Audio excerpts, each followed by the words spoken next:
ሰላም ውድ አድማጮቻችን፣ ይህ ያያ ስፖርት ነው። ተጠባቂው የአውሮፓ ቻምፒዮንስ ሊግ የአምስተኛ ሳምንት የሚሆኑት መርሃ ግብሮች ዛሬ የሚጀምሩ ይሆናል። ታዲያ በዚህ መርሃ ግብር ተጠባቂው ትልቁ ጨዋታ ቸልሲና ባርሴሎናን የሚያገናኘው የስታንፎርድ ብሪጅ ጨዋታ ነው።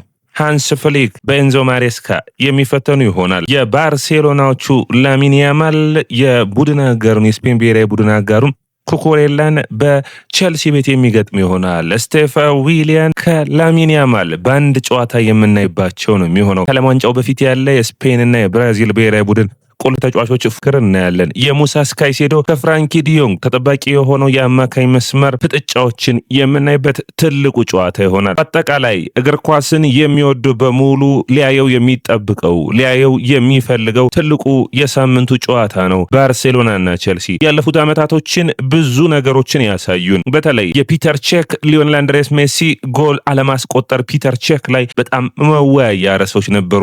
ለዓመታት የነ ጆን ቴሪና ፍራንክ ላምፓርድ እንዲሁም ደግሞ የማይክል ሴን አስደናቂ የመከላከል ቅርጽ ቸልሲ በባርሴሎናዎችን የፍራንክ ሪካርዱን እንዲሁም ደግሞ የፔፕ ጋርዲዮላውን ባርሴሎና በሚገባ በስታንፎርድ ብሪጅና በካምፕ ኑ ሲፈትኑት ታይቶ ነበር። ታዲያ ይህንን ውድድር ይህንን ጨዋታዎች የሚያስታውሰን የሳምንቱ ትልቁ ጨዋታ ተጠባቂ በሆነው በስታንፎርድ ብሪጅ ስታዲየም የሚደረግ ይሆናል። ቸልሲ ከባርሴሎና ምሽት 5 ሰዓት ማን ያሸንፋል? ውድ አድማጮቻችን የእናንተን የውጤት ግምት የምጠብቅ ነው የሚሆነው። ባርሴሎና ወይስ ቸልሲ? ኦፕታ ሱፐር ኮምፒውተር የሁለቱን ጨዋታ ግምቱን ያስቀምጧል። በጨዋታ ግምቱ መሰረት ቸልሲን 42% የማሸነፍ እድል ሰጥቶታል። ባርሴሎና ይህንን ጨዋታ የማሸነፍ እድል የተሰጠው ግን ከቸልሲ ትንሽ ዝቅ ያለ ነው። ባርሴሎና 35% ነው ያገኘው። ሁለቱም ቡድኖች በአውሮፓ ቻምፒዮንስ ሊግ በፉክክሩ ላይ የሚገኙበት ሁለቱም ቡድኖች በኩል 7 ነጥብ ላይ ይገኛሉ። ይህ ለሁለቱም ቡድኖች የማሸነፍ ግዴታ ውስጥ እንዲጥላቸው ያደርጋል። በደረጃ ሰንጠረዡ ላይ 11ኛና 12ኛ ነው የሚገኙት። በአውሮፓ ቻምፒዮንስ ሊግ በዘንድሮ ፎርማት መሰረት ያለፈውን ዓመትም ጨምሮ ቶፕ 8 ሆኖ መጨረስ አስፈላጊ ነው። በቶፕ 8ም ከ1 እስከ 8 የደረጃ ሰንጠረዡ በውድድሩ ወደ መጨረሻዎች አካባቢ በሜዳና ከሜዳ ውጭ የምታደርጋቸውን ጨዋታዎች የሚወስን ይሆናልና ቸልሲ በጥንቃቄ ሊጫወተው የሚገባ ጨዋታ ነው። ሁለቱም ቡድኖች ጠንካራ ፉክክርን ያደርጉበታል ተብሎ ይጠበቃል። እንግዲህ በዚህ ጨዋታ ላይ ስናስብ ባርሴሎና እስካሁን ድረስ ቸልሲን ማሸነፍ የቻለው አንድ ጊዜ ብቻ መሆኑን መረሳት የለበትም። ራሽፎርድ በአውሮፓ ቻምፒዮንስ ሊግ ላይ ምርጥ ብቃቱ ላይ ይገኛል። 5 የጎል ተሳትፎችን በ4 የአውሮፓ ቻምፒዮንስ ሊግ ጨዋታዎች ላይ ማድረግ ችሏል።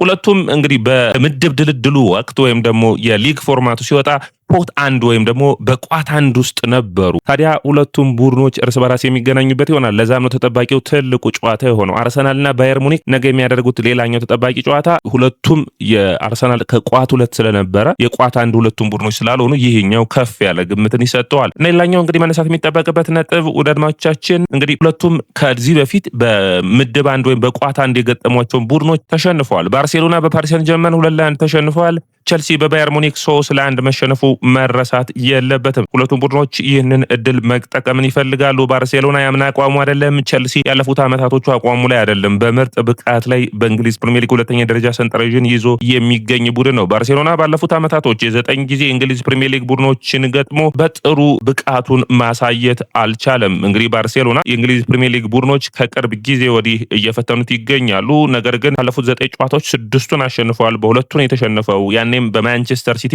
በ2016 እና በኤርገን ክሎፕ ያ ተጠባቂ የሆነው የማይረሳው የሊቨርፑል በአንፊልድ ሮድ 4-0 ያሸነፈበት ሁኔታ ነበር። እንግዲህ ቸልሲ በስፓኒሽ ቡድኖች ላይ ከፍተኛ የሆነ በላይነት አለው። ባለፉት 10 ጨዋታዎች 9ን ማሸነፍ ችሏል። ባርሴሎና በኒውካስትልን እንግዲህ በሴንት ጄምስ ፓርክ 2-1 ሲያሸንፍ ድንቅ 2 ጎሎችን ራሽፎርድ አሳይቶናል። ይህንን ተከትሎ እንግዲህ በአጠቃላይ ባርሴሎና ነው እንጂ ከስፓኒሽ ቡድኖች እንግሊዝ ቡድኖችን ማሸነፍ የቻለው። ሌሎች የእንግሊዝ ፕሪሚየር ሊግ ቡድኖች በአጠቃላይ የስፓኒሽ ቡድኖችን አሸንፈዋል። አርሰናል 4-0 አትሌቲኮን አሸንፈዋል። ማንቸስተር ሲቲ ቪያሪያልን 2-0 አሸንፈዋል። ሊቨርፑል ማድሪድን 1-0 አሸንፈዋል። ኒውካስትል ደግሞ አትሌቲክ ቢልባውን 2-0 አሸንፏል። ስለዚህ የእንግሊዝ ፕሪሚየር ሊግ ቡድኖች በአውሮፓ መድረኮች ላይ ጠንካራ ሆነዋል ዘንድሮ። ኒውካስትል እንግዲህ በሴንት ጄምስ ፓርክ የማርከስ ራሽፎርድ 2 አስደናቂ ጎሎች ራሽፎርድ በዘንድሮ የውድድር ዓመት በአውሮፓ ቻምፒዮንስ ሊግ 4 ጎሎችና 1 አሲስቶች እንዲኖሩት አድርጓል። ራሽፎርድ ቸልሲ ላይ የተሻለ የበላይነት የመውሰድ አቅም ያለው ተጫዋች ነው። በቅዳሜው ጨዋታ ላይ በቢልባውን በገጠሙበት ጨዋታ ላይ ማለት ነው ራሽፎርድ በህመም ምክንያት ጉንፋን ይዞት በጨዋታው ላይ አልተሳተፈም ነበር። ታዲያ በዚህ ጨዋታ የመመለስ እድል ይኖረዋል። በቅዳሜ ጨዋታ ላይ ያልተሳተፈው ፍራንኪ ዲዮንግ አሁን የሚመለስ ይሆናል። ባልዴ በአጋማሽ ነው ተቀይሮ የወጣው፣ በጉዳት አይደለም የሚሉ መረጃዎች አሉ። በተጫዋቹ ብቃት የተነሳ ነው። ጋቪ፣ ፔድሪና ቴር ስቴገን ግን በዚህ ጨዋታ አይደርሱም። ራፊኒያ የሚመለስ ይሆናል። ራሽፎርድ እንግዲህ የአስደናቂ የእንግሊዝ ብሔራዊ ቡድን ተጫዋች እንግዲህ በቸልሲ በኩል ጥንቃቄ ሊወስዱበት የሚጠብቁት ትልቁ ተጫዋች ይህ ተጫዋች ይሆናል። ባለፉት ጊዜያቶች ባለፉት 24 የአውሮፓ ቻምፒዮንስ ሊግ ጨዋታዎች ላይ የሃንስ ፍሊኩ ባርሴሎና 67 ጎሎችን አስቆጥሯል። ጎሎችን ማስቆጠር እረፍት የሌለው ቡድን መሆኑ መረሳት የለበትም። በቸልሲ በኩል ኮል ፓልመር፣ ዳሪዮ ሱጎ፣ ላቪያ እና ኮልዊል የማይኖር ይሆናል። ፓልመር አርሰናሉ ጨዋታ የመድረስ እድል ሊኖረው እንደሚችል ኤንዞ ማሬስካ ፍንጭ ሰጥተዋል። አድማጮቻችን ሌላኛው እንግዲህ ስቴፋን ዊሊያን ይመለከታል። 2 ጎሎችን በአውሮፓ ቻምፒዮንስ ሊግ ላይ በተከታታይ ለመጀመሪያ ጊዜ ያስቆጥሯል። በተጫወተባቸው ሶስተኛ በዚህ ጨዋታ ላይ ጎል የሚያስቆጥር ከሆነ ከኪሊያን ምባፔ በመቀጠል ሁለተኛው እንግዲህ በእድሜ ትንሹ ይሆናል። በመጀመሪያዎቹ 3 ጨዋታዎች በአውሮፓ ቻምፒዮንስ ሊግ ላይ 3 ጎሎችን ያስቆጠረ፣ ይህ እንግዲህ ትልቅ እድልን የሚያመጣለት ይሆናል። ያ ማለት በ18 ዓመት ከ215 ቀኑ ነው የሚሆነው። ሌላኛው እንግዲህ በቸልሲ አውሮፓ ቻምፒዮንስ ሊግ ካሉ ቡድኖች በእድሜ ትንሹ ነው፣ 23 ዓመት ከ278 ቀናቶች። አጠቃላይ ደግሞ ይህ ስብስብ፣ ይህ ጥንካሬው፣ ይህ ብርታቱ እስከምን ድረስ ይሄዳል? ይህ የታዳጊዎቹ ስብስብ ማለት ነው ትልቁ ፈተና ነው የሚሆነው። ከ14 ተጫዋቾችን ከ23 ዓመት በታች ቸልሲዎች ማሰለፍ ችሏል። ባርሴሎናን በሚመለከቱ አድማጮቻችን ባርሴሎና በፋውል በሚሰራበት በሃይ ላይን የሚጫወት ጠንካራ ቡድን ለመስራት ሞክረዋል። በቻምፒዮንስ ሊጉ እንግዲህ ባለፉት ጊዜያቶች 12 ቢጫ ካርዶችን አይተዋል። ነገር ግን በቻምፒዮንስ ሊጉ ትንሽ ፋውሎችን ከሚሰሩ ቡድኖች ውስጥ አንዱ ባርሴሎና ነው ማለት የሚቻል ነው የሚሆነው። ወዳጆቻችን ቸልሲ ከባርሴሎና ተጠባቂው ጨዋታ መነሳት የሚጠበቅባቸው ሌሎች ነጥቦችን እናንሳ። ባርሴሎና ከቸልሲ ሲነሳ የምዕራብ ለንደኑን ቸልሲን በስታንፎርድ ብሪጅ ሲገጥሙ ቸልሲን አንድ ጊዜ ብቻ ነው ማሸነፍ የቻሉት። በ2018 በካምፕ ኑ 3-0 ያሸነፉበት ጨዋታ ነበር። አይረሱ የስታንፎርድ ብሪጅ ጨዋታዎች አሉ። ታዳጊው ሊዮኔል አንድሬስ መሲ በስታንፎርድ ብሪጅ የነ ጆን ቴሪን፣ ፍራንክ ላምፓርድን ፈተና የሆነበት ምሽት አንዱ በአውሮፓ ቻምፒዮንስ ሊግ የሚረሳ አይደለም። የሮናልዲኒዮ ድንቅ ጎል የሚረሳ አይደለም። ከዛ ውጭ ደግሞ የዣቪ ኢኔስታ የተጨበረበረው ቸልሲን ወደ ፍጻሜ ሊያሳልፍ የነበረው ያ እድል ያመለጠበት ጨዋታ፣ ባላክ፣ ዲዲዬ ድሮግባ ካርዶችን ያዩበት ያ ውዝግብ የማያጣው የቸልሲና የባርሴሎና ጨዋታም የሚነሳ ነው። ወዳጆቻችን ቸልሲ 42% ይህንን ጨዋታ የማሸነፍ እድል አለው፣ 23% አቻ።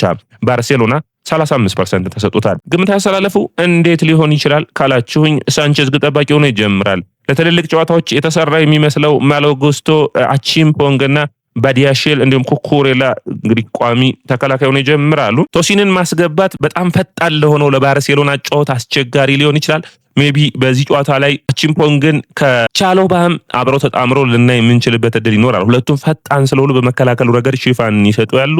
ከዛ ውጭ የካይሴዶና ጄምስ እንዲሁም ኤንዞ ፈርናንዴዝ በአማካይ መስመር ላይ የሚጠበቅ ነው የሚሆነው። ስቴፋን ዊሊያን፣ ጃኦ ፔድሮና ፔድሮ ኔቶ የአጥቂ መስመሩን የሚመሩ ይሆናል። በባርሴሎና በኩል ዊሊያም ሼዝኒ ነው ግብ ጠባቂ ሆኖ የሚጀምረው። የቀድሞ የአርሰናል የጁቬንቱስና የሮማ ግብ ጠባቂ። በተከላካይ መስመር ኩንዴ፣ አራሆ፣ ኤሪክ ጋርሲያና እንዲሁም ደግሞ ባልዴ የሚጀምሩ ይሆናል። ማርክ ካሴዶ እንዲሁም ደግሞ ፍራንኪ ዲዮንግና ፌርሜን ሎፔዝ የአማካይ መስመሩን ይዛሉ። የሚል ራፊኒያ፣ ራሽፎርድ የአጥቂ መስመሩን ይዛሉ። ፈርናን ቶሬስም እንዳለ መረሳት የለበትም። ስለዚህ ፈርናን ቶሬስም የመሰለፍ ዕድል ሊሰጠው ይችላል። ያለበለዚያ ደግሞ እንግዲህ ኮከቡ አጥቂ በሃንስ ፍሊክ ቡድኖች ውስጥ ባለፉት 10 ዓመታት ካየናቸው ድንቅ አጥቂዎች ውስጥ አንዱ የሆነው ሮበርት ሌቫንዶቭስኪ የሚመራ ሊሆን ይችላል። አጠቃላይ ግን ወዳጆቻችን ይህንን ጨዋታ ቸልሲ ለማሸነፍ እድል አለው ወይ ብለን ስናይ 5 ነጥቦችን ላንሳና ላጠናቅ። በእነዚህ 5 ነጥቦች ምክንያት ቸልሲ ይህንን ጨዋታ የማሸነፍ እድል አለው ብዬ አስባለሁ። አንደኛው ምክንያቴ ስቴፋን ዊሊያን ነው። ስቴፋን ዊሊያን ባልዴ የሚተዋቸውን ቦታዎች በሚገባ ማጥቃት የሚችል ነው። አስደናቂ ብቃት፣ አስደናቂ ፐርፎርማንስ ነው። በሳምንቱ አጋማሽ እረፍትን ወስዷል። 2 ለብራዚል ስለተሰለፈ አሁን ትክክለኛው ጊዜው ስለሆነ በዚህ ጨዋታ ላይ ትክክለኛውን ፈተና ለባርሴሎና የሚሰጥ ይሆናል ብዬ አስባለሁ። የስቴፋን ዊሊያን ድንቅ ብቃት ደግሞ ከባርሴሎና የሁለቱ መስመሮች መከላከል ላይ በጣም ችግር እንዳለ ስታያይዙት ቸልሲ ከዚህ ጨዋታ ላይ የሆነ ነገር ይዞ እንደሚወጣ የሚያመላክት ነው የሚሆነው። ኩንዴና ባልዴ ያለፉት ዓመታቶች ድንቅ ብቃታቸው ላይ አይገኙም። ያለፈው ዓመት ኩንዴ በጣም ምርጥ ዓመት እና ያሳለፈው፣ በዘንድሮ ውድድር ዓመት ግን ኩንዴ ደከም ብሏልና በዛ መስመር ላይ ደግሞ እንግዲህ ጋርናቾን ወይም ደግሞ ወይኔቶን ያለበለዛ ራይኖ ጊተንስ የመሰለፍ ዕድል ይኖራቸዋል። እንግዲህ ጋርናቾም ከሆነ በተለይ በሃይላይን የሚጫወት ስለሆነ አሌያንድር ጋርናቾ በመልሶ ማጥቃት ስፔሶችን በመፍጠር የተሻለ ተጫዋች ስለሆነ ጋርናቾን መጠቀም አንዱ ውጤታማ ያደርጋል። ኔቶ በጣም ዳይሬክት አጫዋት ነው የሚጫወተው፣ ሌላኛው ተጠቃሚ ሊያደርገው የሚችል ነው። ብቻ እዚህ ላይ አንዱ ኤንዞ ማሬስካ የሚፈጥሩት ታክቲክ ይሆናል ብዬ አስባለሁ።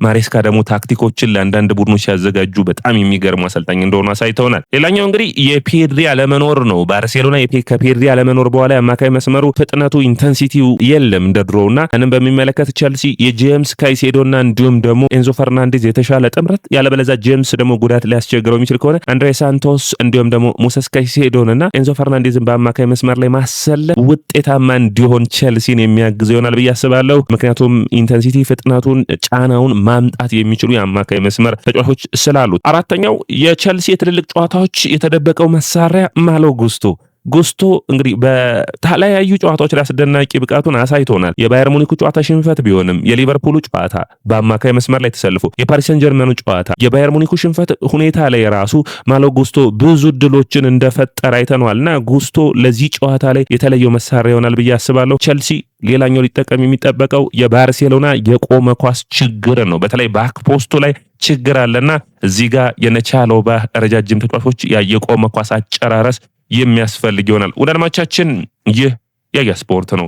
ያያ ስፖርትን ላይክ፣ ሼር፣ ኮሜንት፣ ሰብስክራይብ ማድረጋችሁን አትርሱ።